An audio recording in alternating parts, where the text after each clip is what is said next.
Dobar vam večer. Riječko brodarstvo 20. stoljeća nova je izložba postavljena u Povijesnom i Pomorskom muzeju Hrvatskog Primorja. Izložba nas vraća u slavne dane pomorske prošlosti te donosi pregled razvoja riječkih brodarskih kompanija prošloga stoljeća. Iako su brodarstvo i brodogradnja danas na niskim granama, više od stoljeća posebno mjesto u hrvatskom brodarstvu pripadalo je gradu Rijeci. Još i tijekom druge polovice 19. stoljeća Rijeka po broju sagrađenih plovnih jedinica i po broju brodogradilišta bila među prva 3 austro-ugarska grada. Krajem 19. stoljeća osnivaju se u Rijeci i 2 najveće parobrodarske kompanije koje rade i u 20. stoljeću.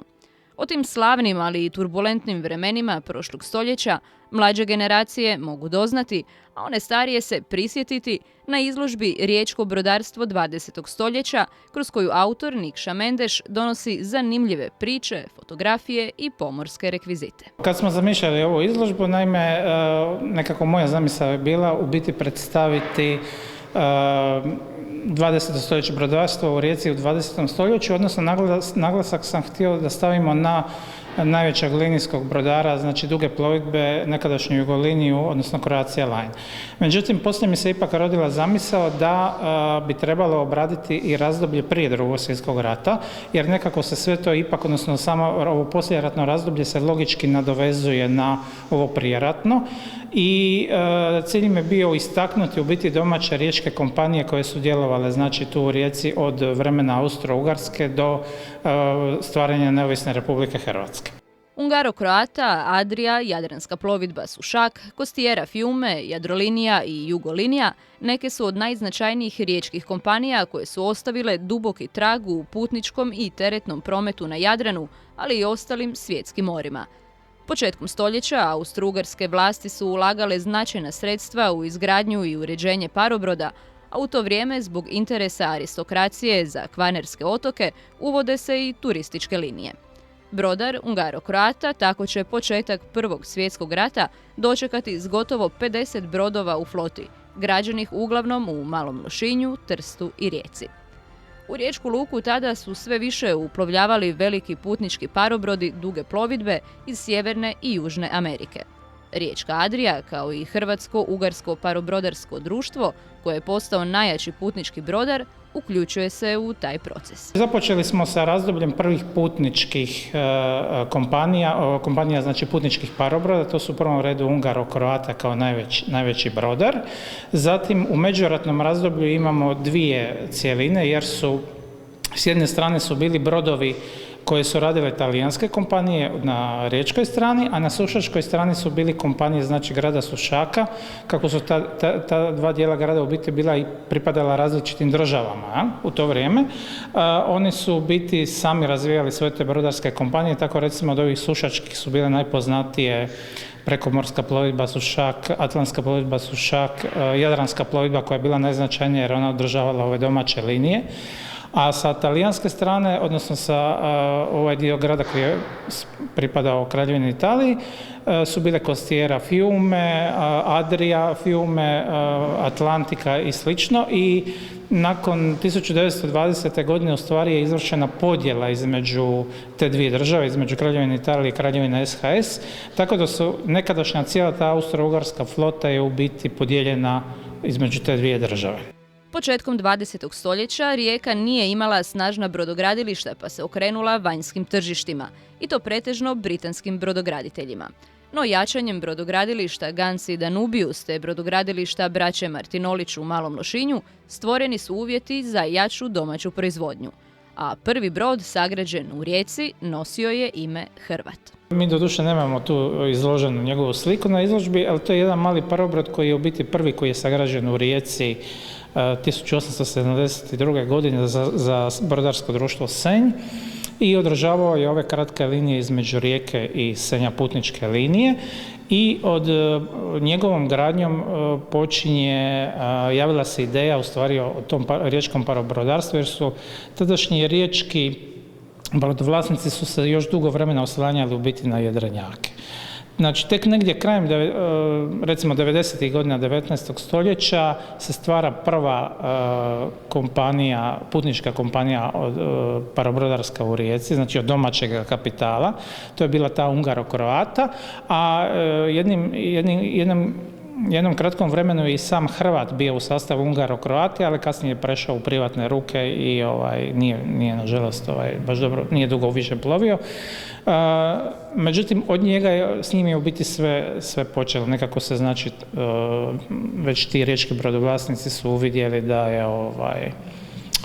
da ne mogu ostati na jedrenjacima jer ih je naprosto pregazilo vrijeme i od praktički 1883. godine kad je se sagradio zadnji riječki jedrenjak prekooceanski, nema više gradnju jedrenjaka nego isključivo parobroda.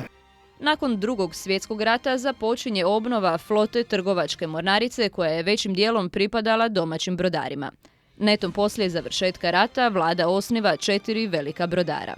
Flota Nove Jugoslavije do početka 50. godina imala je 28 brodova duge i velike obalne plovidbe i 33 broda obalne putničke plovidbe. Mnogi od njih bili su parobrodi. U ovom poslijeratnom razdoblju, znači, temeljni dio izložbe svakako nekadašnja Jugolinija i tu donosimo veliki broj fotografija, nekako najveći broj izložbe u biti čine fotografije, određene brodske dnevnike, recimo brodova Zvir, Titograd, motornih brodova, zatim maketu prvog broda sagrađenog u 3. maju poslije Drugog svjetskog rata, brod Zagreb. I također ja bi svakako istaknuo i ovaj drugi dio, znači ovo razdoblje bliže našoj današnjem dobu, 70. 80. godine kad je Jugolinija počela u biti graditi naručivati gradnju kontejnerskih brodova, tako da su tu i fotografije recimo nekih od najvećih brodova s početka, kraja 80. početka 90. godina, kao što su bili, na primjer, Rijeka ekspres, Zagreb ekspres, Sarajevo ekspres i onda od 1991. kada se promijenilo ime Croatia Line, gradi se nažalost samo još jedan brod, 1993. u Pulskom Uljaniku, to je bio Croatia Express kao tadašnji jedan od najvećih brodova. Izložba donosi brojne zanimljivosti, pokazuje predmete koji su se koristili na brodovima, od posuđa s amblemima brodara, predmeta kojima se služio kapetan, brodskih dnevnika, nacrta i sl. Od nekih zanimljivijih, recimo, eksponata svakako treba istaknuti nacrte parobroda Bakar. To je jedan brod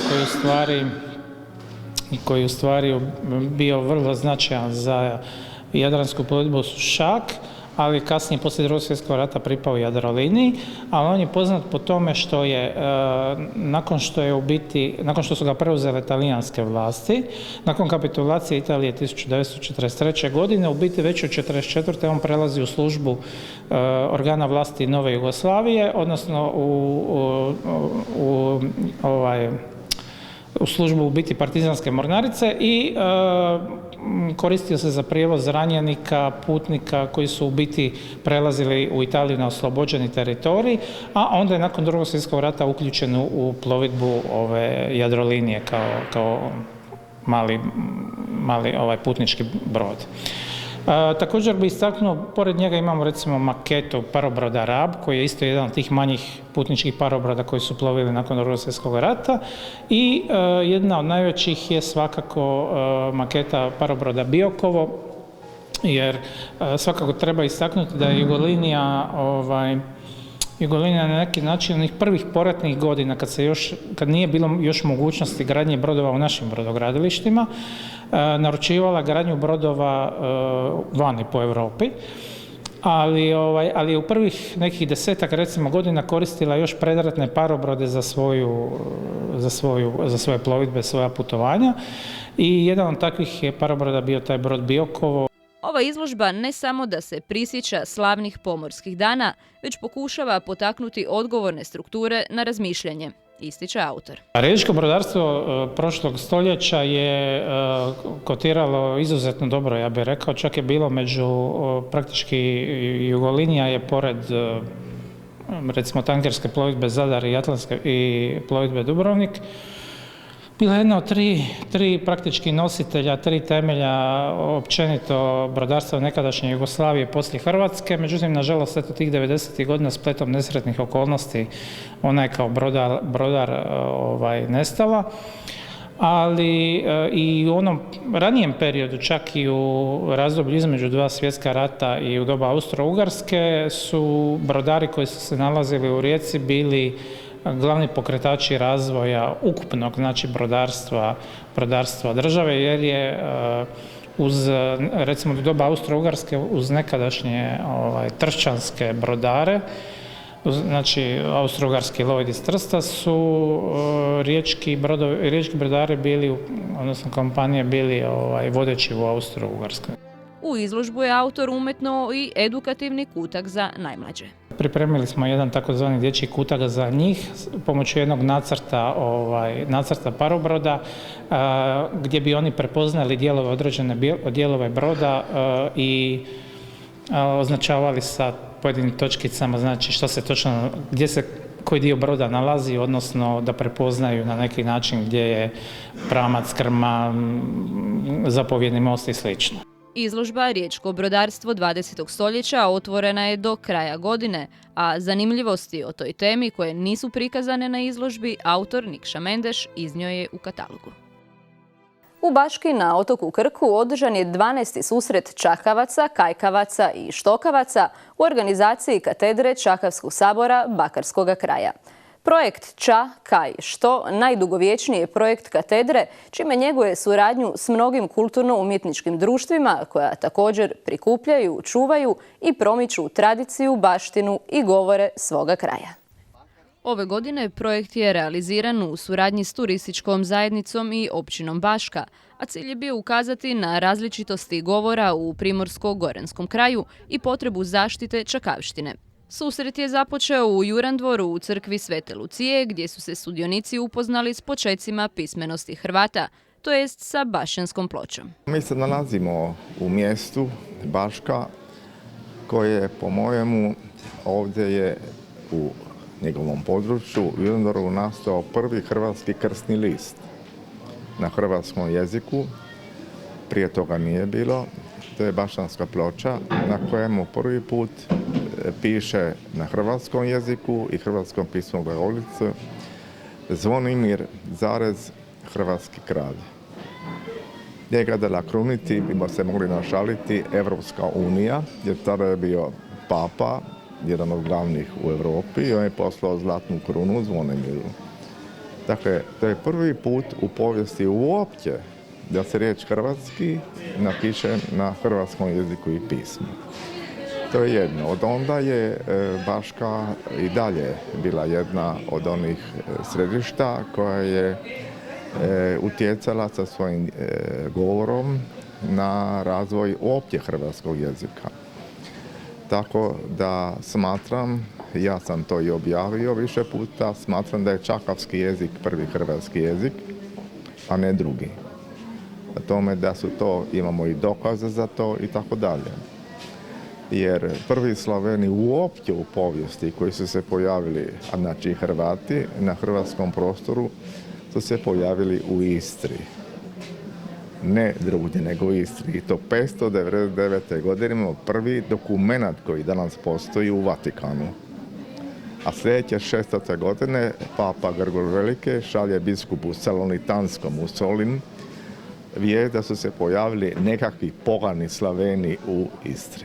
Dakle, to je prva vijest uopće na južnoslavenskom prostoru su se neki Slaveni pojavili. Pošto u Istri i na Kvarnerskom primjeru nema nikakvih kasnijih vijesti da su stigli neki Hrvati. A ovdje je najveća baština glagolska i hrvatska na svijetu. Upravo u Kvarnerskom primorju, na otoku Krku i u sjevernoj Istri. Hrvatska, znači da su ti prvi Slaveni zapravo bili Hrvati. Dakle, to su evo stjece okolnosti je takav. Ovo danas što rade ovi mladi, evo i moje bivše studentice i asistentice i sada docentice i tako dalje, bit će sigurno korisno za budućnost. Pogotovo zato da danas imate sa strane iz vanjskog svijeta potražnju za ovim našim krajevima. i to službeno. Evo, otok Krk, moja Bodulija, vi imate službeno jedan vodeći srpski, velikosrpski u Hagu je u zatvoru, govori da je to Krk srpski. Jedan slovenski zastupnik javno piše u parlamentu da je slovenski. Jedan u Italiji govori italijanski. Pa ja sam rekao, ajde da se vas trojica dogovorite šta smo mi boduli. Dakle, i danas. Imate danas stranku u Mađarskoj koja govori da je Rijeka Mađarska.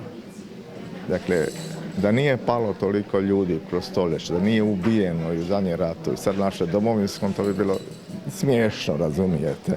Ali to je tragična situacija vrlo često. U nastavku je održan okrugli stol na temu Pogovor o govorima roda našega. Parafrazirali smo malo Preradovićeve pjesme Jezik roda moga i Rodu o jeziku, a htjeli smo u stvari ovim pogovorom ukazati prioritetno na važnost dijalekta, jer čakavština svima nam je znano pomalo odumire i postaje jezik starih ljudi. Otok Krk je stvarno jedna oaza na kojem postoji pregršt raznolikosti čakavskog narječja i znamo da postoje varijante i idiomi čakavskog narječja kojima se u određenim mjestima na otoku Krku govori.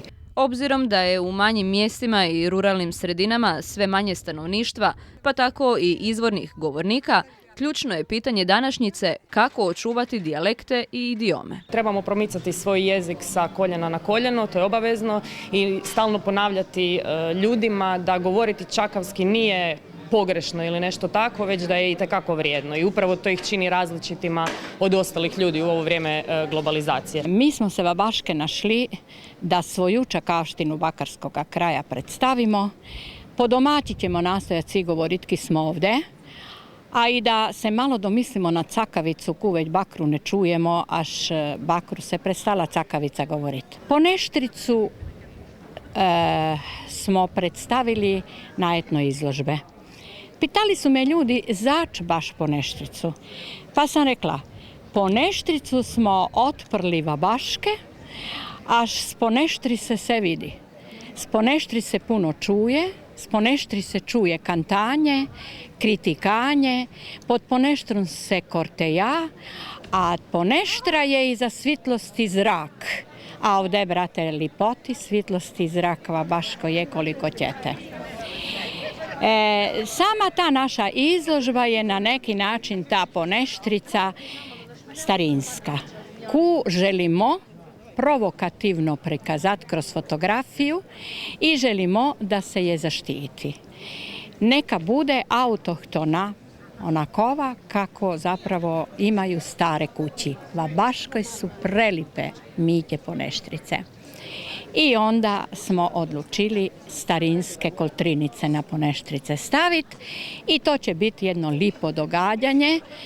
Udruga Sinjalina je na neki način domaćin toga, te naše etno izložbi i na kraju ćemo se s Poneštrice javiti. Sporučit ćemo z našega življenja sve ono čemu se moramo nasmet, nekad i rastužit. Bit će nam lipo, skupa ćemo biti bašćani i ljudi, bakrani i vilani. U sklopu projekta postavljena je i izložba pod nazivom Ono ča je ostalo. Snimali smo stare Poneštrice iz bakarskog kraja ili ono što je od njih ostalo, da na neki način ljude podsjetimo na njihovu vrijednost i tradicijske oblike gradnje. Između ostaloga tu su i koltrinice koje su vrijedne none sačuvale od svojih čak prabaka. Jedna od najstarijih koltrinica je iz kraja 19. stoljeća, zapravo Veltražica kako je zovu. I evo, izložba je otvorena tjedan dana, pa ako god se nađe u Baškoj neka bude slobodan pogledat i uživati. Ono što se ovdje zamjećuje, to je ta umjetnička vrijednost svake te koltrinice, dakle sve su to ručni radovi. Jesu, da, neki od tehnika su već pomalo zamrli, dosta su komplicirani i zahtjevni, tako da evo, ova čipka koja je sad dosta i moderna opet, odnosno rešelje takozvani. Tu lijepo dolazi do izražaja, ali ima tu i heklanih stvari koje su i dan danas još dosta popularne, odnosno dosta nona ih izrađuje, tako da ima svega. Što inače znači Poneštриce za naš kraj? Pa Poneštриce su znači prozori, a značajne su baš zato jer Poneštриce su bile male, nisu stare kuće mogle dozvoljavati previše svjetla da ulazi i da se ne grije kuća, a Kotrinice su služile najviše da se sakrije ono što se u kućama dešavalo, od znatiželjnih pogleda. Ali društveni život je sav se vodio preko Poneštриce, zar ne? A je, da, je. To je. Fotografije nisu novijeg datuma, ali itekako su značajne. Jesu, da, zato jer stvarno dokumentiraju razvoj lokalnog kraja, odnosno mijene nekakve koje se dešavaju, pa se tako vidi da se neke stvari čak i obnavljaju, dok eto neke dobivaju neke modernije forme i materijale. Na Bašćanskoj paladi održan je i mali sajam autohtonih umjetničkih i obrtničkih proizvoda bakarskog kraja. Jedan od boljih hrvatskih pjenušaca je i stara bakarska vodica, koja nema puno dodirnih točaka sa već poznatim pjenušcem sličnog naziva. Vodica se proizvodi zadnjih nekih 7-8 godina od grožđa koje je uzgojeno na bakarskim prezidama na obnovljenom vinogradu i sad zadnje 4 godine proizvodi se u Pavlomiru u Novom Vinodolskom pod njihovim nadzorom i pod njihovim stručnim službama.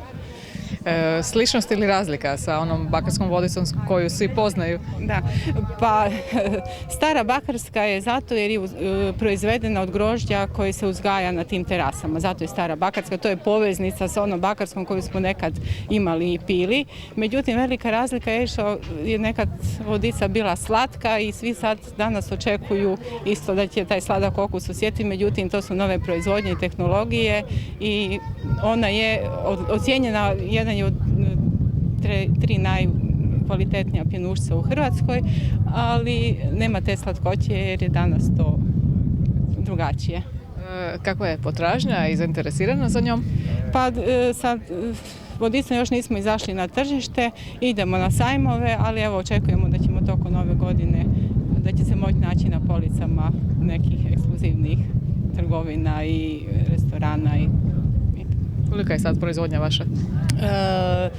Pa godišnja proizvodnja je negdje oko 500 boca. S tim da malo je, da zasađeno je 2500 trseva, još nisu svi u punom rodu, ali očekujemo kroz 2-3 godine da će biti i veći urod, a onda i proizvodnja veća. Tražio se i bakarski baškot, no njega nije bilo u jestivom obliku, već samo kao suvenir. Ja sam autorica službenog suvenira grada Bakra, to je bakarski baškot, daleko poznat. Priču o bakarskom baškotu najbolje je povezati sa životom pomoraca koji je, kako se kaže, kruh sa 7 kora. Bakarski baškot je okruglo pecivo koje se 2 puta peče, a donijeli su ga pomorci iz maloga talijanskog gradića Chioggia, koji je visio u kuhinjama njihovih jedrenjaka. Pošto je pecivo dugotrajno, do 6 mjeseci tvrdi bakarski baškot mogao je stajati i močio se u crno vino ili u kavu. A danas je bakarski baškot, osim onog pravog, i službeni suvenir i simbol grada Bakra. Od čega ga radite? Radim ga od slanoga tijesta. Postojan je, samo je važno da ne ulovi vlagu, jer onda nije više postojan. I za kraj još malo zanimljivosti o Baški. Baška ima vrlo zanimljivu povijest, početak 20. stoljeća u kojem se zapravo radi o dolasku turizma u ove prostore vezano za Prag, za Češku. U Češkoj je, odnosno u Pragu, izlazio časopis beletristički pod nazivom Baška, tako da mi je to svojevrsno otkriće bilo. Čeh koji je to pokrenuo imao je i prvi hotel ovdje. što je zapravo isto zanimljivo. A druga stvar, ove godine slavi se 140. godišnjica čitaonice u Baški, čitaonice koje su zapravo simbol hrvatskog narodnog preporoda u Hrvatskoj, ali i ovdje napose u Kvarnerskom primorju, tako da evo, ima svojevrsnih novina koje se moraju iskoristiti i za njihovu turističku promidžbu. Gledali ste Vidike, s vama smo ponovno za 2 tjedna, do tada doviđenja.